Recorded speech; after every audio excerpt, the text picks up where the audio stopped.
എപ്പോഴാണ് നമ്മളെ ഒരാൾക്ക് വേണ്ടാതാകുന്നത്?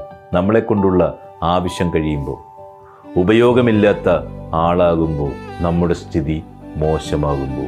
ഇതൊക്കെയല്ലേ സാധാരണ ഉത്തരം. എന്നാൽ നമ്മളെ ഒരാൾ ഒഴിവാക്കാൻ ശ്രമിച്ചാൽ അയാൾക്ക് ഏതോ തരത്തിൽ പൊരുത്തപ്പെടാൻ കഴിയാത്ത ചിലത് നമ്മളിലും ഉണ്ടെന്നല്ലേ?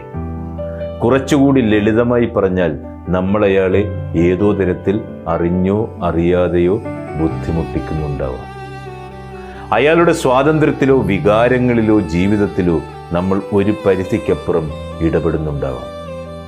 ഒരാൾ നമ്മളെ ഒഴിവാക്കുന്നതിൽ നമുക്കും ഒരു തരത്തിൽ പങ്കുണ്ട്. ഒഴിവാക്കാൻ തുടങ്ങിയവർ പോലും തിരികെ എത്താനും വഴികളുണ്ടെന്നേ. ഒരു വട്ടം കൂടിയൊന്ന് മനസ്സ് തുറക്കണം. ചിലപ്പോൾ മറുപടി ഉണ്ടായില്ലെങ്കിലും പിഴവുകളിൽ ചിലത് തിരുത്തപ്പെടും. പറ്റിപ്പോയതിന് ക്ഷമ ചോദിക്കാം. അറിഞ്ഞിട്ടുള്ളവരാണെങ്കിൽ, ഉള്ളു തുറന്ന് തിരിച്ചറിഞ്ഞിട്ടുള്ളവരാണെങ്കിൽ തീർച്ചയായും അവർ നമ്മളിലേക്ക് മടങ്ങിയെത്തും. എപ്പോഴാണ് നമ്മളെ ഒരാൾക്ക് വേണ്ടാതാകുന്നത്?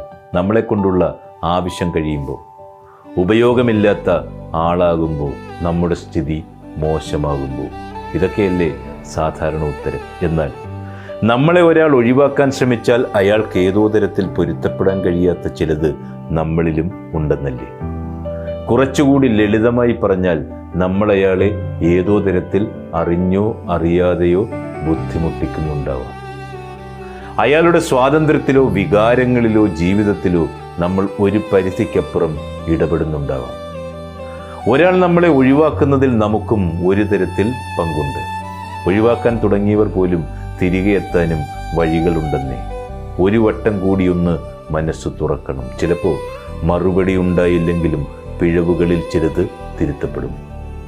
പറ്റിപ്പോയതിന് ക്ഷമ ചോദിക്കാം. അറിഞ്ഞിട്ടുള്ളവരാണെങ്കിൽ, ഉള്ളു തുറന്ന് തിരിച്ചറിഞ്ഞിട്ടുള്ളവരാണെങ്കിൽ തീർച്ചയായും അവർ നമ്മളിലേക്ക്